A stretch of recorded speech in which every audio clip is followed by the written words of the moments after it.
बिस्मिल्लाहिर्रहमानिर्रहीम। सेल के जो ऑर्गेनेलीज हैं उनमें अगर सारे ऑर्गेनेलीज की हम बात करें, किसी भी ऑर्गेनेली में अगर कोई फंक्शन मुतासिर होता है तो उससे न सिर्फ पूरा सेल बल्कि पूरा ऑर्गेनिज्म मुतासिर होता है। जैसे ह्यूमन बींग्स की अगर एग्जांपल ले लें और इस टॉपिक को सामने रखें तो सेल का सिर्फ एक ऑर्गेनेली है और ये जो एक ऑर्गेनेली है लाइसोसोम।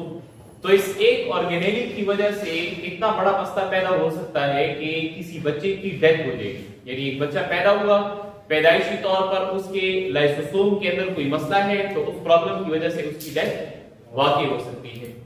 इसी तरह माइटोकॉन्ड्रिया है, उसके अंदर अगर कोई मसला आ सकता है तो एक शख्स उसके बॉडी के अंदर एनर्जी की सिंथेसिस नहीं हो सकती। या इसका उलट देखते हैं, मिसाल के तौर पे जैसे पॉइजन है, जहर की हम बात करते हैं तो जहर में बहुत तेज एक जहर है जिसको साइनाइड कहते हैं। अब साइनाइड क्या करता है? साइनाइड सिर्फ ये करता है कि वो किस में माइटोकॉन्ड्रिया के अंदर जो एटीपीज बनाने वाले क्या हैं, एटीपीज बनाने वाले स्ट्रक्चर हैं जिनको एटीपी सिंथेसिस कहते हैं, उनको ब्लॉक करते हैं। यानी वो एटीपी सिंथेसिस के इनहिबिटर हैं। तो जब एटीपी सिंथेसिस ब्लॉक हो जाते हैं तो एटीपी यानी आपके जिस्म के अंदर जो क्या है, एनर्जी है। जैसे आप कहते हैं कि हमारे घरों के अंदर या ऑफिसेज वगैरह के अंदर, इंस्टीट्यूट्स के अंदर बहुत सारी चीजें बिजली पर चलती हैं, बिजली बंद हो जाती है तो ये सब चीजें बंद हो जाती हैं। इसी तरह आपके जिस्म की ये जो एनर्जी है उसका नाम क्या है? एटीपी है। एटीपी की सिंथेसिस बंद हो जाएगी तो पूरा जिस्म काम करना छोड़ देगा। तो वो जहर इतना तेज और इतना जल्द असर करने वाला क्यों है? इसलिए कि वो एटीपी की सिंथेसिस बंद कर देता है। तो सेल की ऑर्गेनेलीज अगर किसी एक ऑर्गेनेली के अंदर मसला आता है तो ना सिर्फ वो सेल बल्कि पूरा जानदार, पूरा ऑर्गेनिज्म उससे मुतासिर होगा। उसी तरह की जो क्या है, उसी तरह की डिस्कशन इस टॉपिक में भी है, माल फंक्शनिंग ऑफ लाइसोसोम। यानी लाइसोसोम का जो ऑर्गेनेली है अगर ये काम करना छोड़ दे तो उससे क्या मसले पैदा हो सकते हैं? वैसे तो बहुत सारे मसाइल पैदा हो सकते हैं उससे, ठीक है। यानी बहुत सारी डिजीजेस हैं जिनका ताल्लुक किसके साथ है? लाइसोसोम के साथ है। ये जो डिजीजेस हैं इनको हम क्या कहते हैं? दीज आर कॉल्ड एज एलएसडीज, ठीक है, लाइसोसोमल स्टोरेज डिजीज।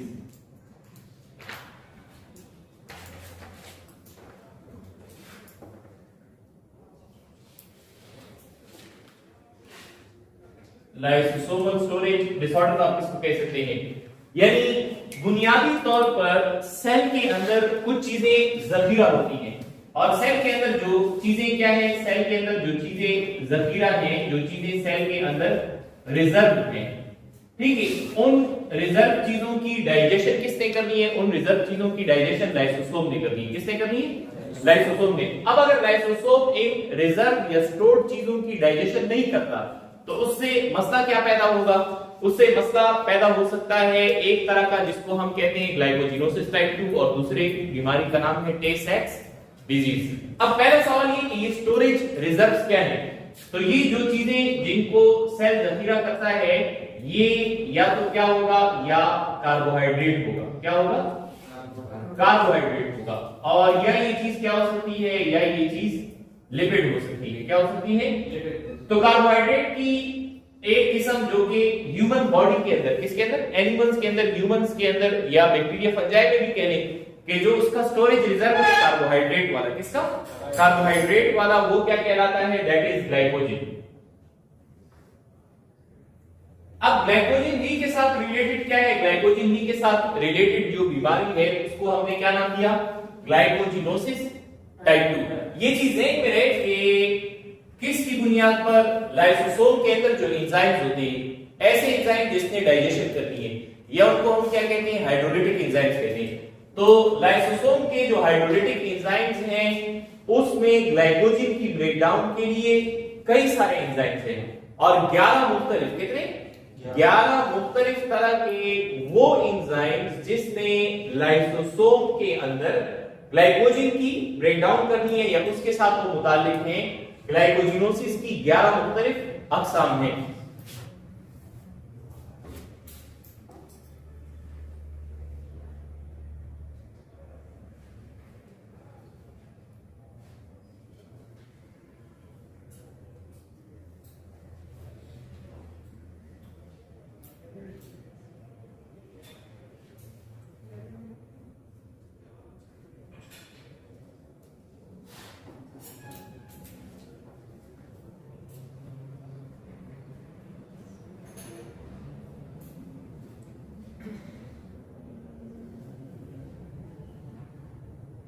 सो फार जो डायग्नोसिस हुई है तो इसकी 11 मुख्तलिफ अक़साम है। अब ये कि इसकी एक किस्म टाइप 2 है, यानी टाइप 1 नहीं है, टाइप 2 है। इस तरह टाइप 3, 4, 5, 6, 11 तक की जाता है।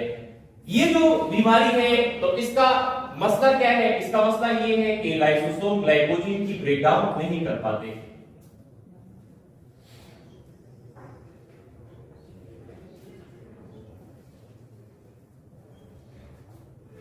अब ग्लाइकोजन की ब्रेकडाउन क्यों नहीं होती? तो ग्लाइकोजन की ब्रेकडाउन इसलिए नहीं होती कि एक जीन है जिसने एक एंजाइम बनाना है और उस जीन में म्यूटेशन हो जाती है, लिहाजा वो एंजाइम नहीं बनता। Due to mutation in gene responsible for synthesis of acid alpha glucosidase। एक एंजाइम है जिसका नाम क्या है? जिसका नाम एसिड अल्फा ग्लूकोसाइडेज है। तो एसिड अल्फा ग्लूकोसाइडेज एंजाइम जो है, एंजाइम आप जानते हैं कि they are protein in nature. Enzyme क्या है? एंजाइम और प्रोटीन इन नेचर। तो एक एंजाइम है एसिड अल्फा ग्लूकोसाइडेज। इस एंजाइम की सिंथेसिस के लिए जो जीन रिस्पांसिबल है उसमें म्यूटेशन होती है और अब ये एंजाइम नहीं बन सकता। जब ये एंजाइम नहीं बनेगा तो किस चीज की ब्रेकडाउन नहीं होगी? ग्लाइकोजन की ब्रेकडाउन नहीं हो सकेगी। जब ग्लाइकोजन की ब्रेकडाउन नहीं होगी तो इससे दो ऑर्गन्स मुतासिर होंगे और वो दो ऑर्गन्स मुतासिर होंगे जहां पर ग्लाइकोजन स्टोर होता है। तो अब इसके साथ एक इंफॉर्मेशन आप क्या नोट कर लें? एक इंफॉर्मेशन जो है आप ये नोट कर लें कि glycogen is stored in liver and muscle tissues। देखिए हमारी बॉडी के अंदर पेनक्रियास है और पेनक्रियास दो तरह के हार्मोन रिलीज करते हैं। एक हार्मोन का नाम इंसुलिन है, दूसरे हार्मोन का नाम क्या है? ग्लूकागॉन है। एक उस वक्त काम करता है जब जिस्म के अंदर शुगर की मिकदार क्या हो जाए?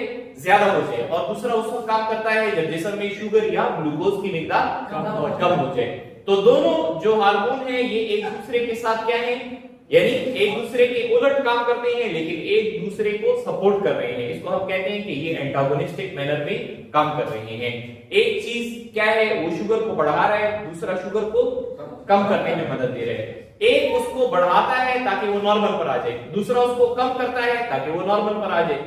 तो अब ये कि एक इंसुलिन है, दूसरा ग्लूकागॉन है। इंसुलिन ये करता है कि जब शुगर जिस्म में जरूरत से ज्यादा होता है, खासतौर पर खून में, तो ये उसको इकट्ठा करता है और लिवर और मसल्स में जखीरा कर देता है। लिवर और मसल्स में क्या करता है?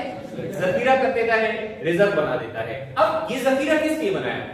कोई भी इंसान, कोई भी शख्स, कोई भी एनिमल जखीरा इसलिए करता है कि जरूरत के वक्त काम आ सके।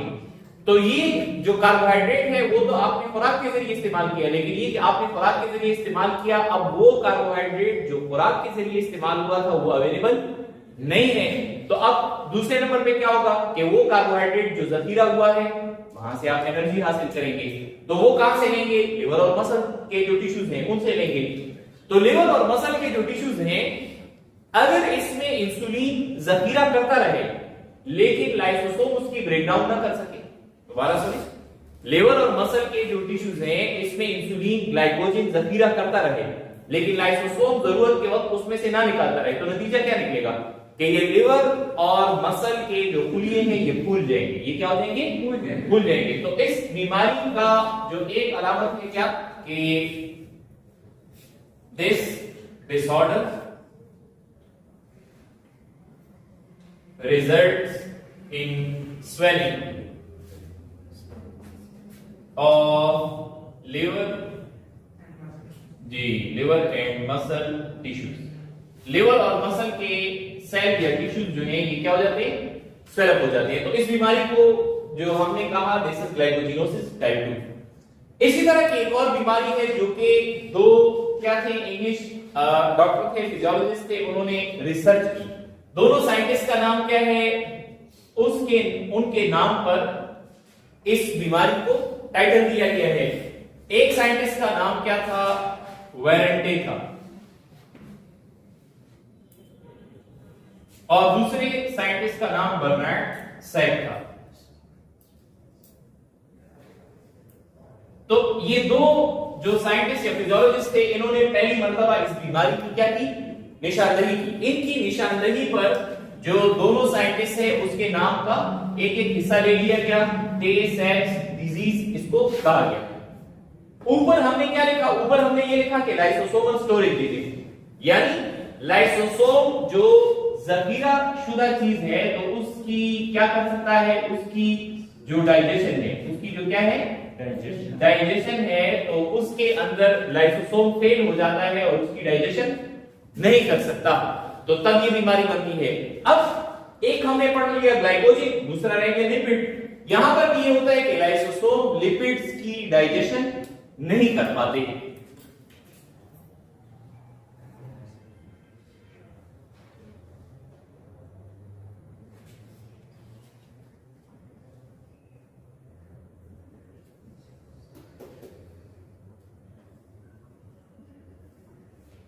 अच्छा, ये जो बीमारी है टे-सैक्स डिजीज, तो टे-सैक्स डिजीज के मुतासिर क्या होते हैं, टे-सैक्स डिजीज में बच्चे मुतासिर होते हैं, क्योंकि देखिए जैसे ही किसी ऑर्गेनिज्म जो है उसकी पैदाइश होती है, तो अब ये कि उसके सेल्स ने ही उसको जिंदगी देनी है, और जब उसके सेल्स ने उसको जिंदगी देनी है, तो जैसे लेक्चर के शुरू में मैंने कहा कि सेल सिर्फ सेल नहीं बल्कि सेल का हर ऑर्गेनिज्म ये चाहिए कि वो सही तरीके से काम कर सके, अपना फंक्शन परफॉर्म कर सके। तो जब हर ऑर्गेनिज्म सही काम करेगा तो वो बच्चा जिंदा रहेगा। अब एक बच्चा पैदा हुआ और उसके लाइसोसोम्स लिपिड की डाइजेशन नहीं कर सकते, वजह वही है कि due to mutation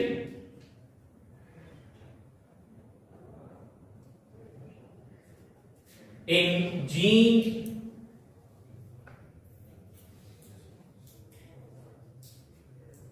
for synthesis of beta hexosaminidase। Lysosome जो है क्या है, लाइसोसोम के जो एंजाइम है उसमें एक एंजाइम बीटा हेक्सोसामिनिडेज की सिंथेसिस नहीं होती। अब ये बार बार हम जीन की बात कर रहे हैं, किसकी बात कर रहे हैं, जीन की। तो आप ये कहेंगे कि यहां पर जिक्र तो लाइसोसोम का हो रहा है और लाइसोसोम के अंदर तो कोई जीन या मैसेंजर आरएनए नहीं होता, तो ये जीन का इसके साथ क्या ताल्लुक है, जीन तो डीएनए के अंदर है, डीएनए न्यूक्लियस के अंदर होगा। अब इसको समझने के लिए आपको चाहिए कि आप वो टॉपिक जो है उसको देखें जिसका उन्वान क्या है, एंडोमेम्ब्रेन सिस्टम है। क्या है, तो एंडोमेम्ब्रेन सिस्टम के टॉपिक में हमने ये डिस्कस किया है कि बुनियादी तौर पर जो जीन है ये न्यूक्लियस के अंदर है, उससे मैसेंजर आरएनए बनता है, उस मैसेंजर आरएनए ने जब साइटोप्लाज्म में आ जाना है तो साइटोप्लाज्म में उसके साथ रफ एंडोप्लाज्मिक रेटिकुलम के राइबोसोम अटैच होंगे और वो क्या बनाएंगे, वो लाइसोसोमल एंजाइम्स बनाएंगे। क्या बनाएंगे, लाइसोसोमल एंजाइम्स। और वो लाइसोसोमल एंजाइम्स क्या होंगे, वो लाइसोसोमल एंजाइम्स फिर जब लाइसोसोम मैच्योर होगा, गोल्गी बॉडी से निकल आएगा तो फिर काम करेगा। तो लाइसोसोम के जो एंजाइम्स हैं उसका ताल्लुक किसके साथ, जीन के साथ इस तरह से बनता है।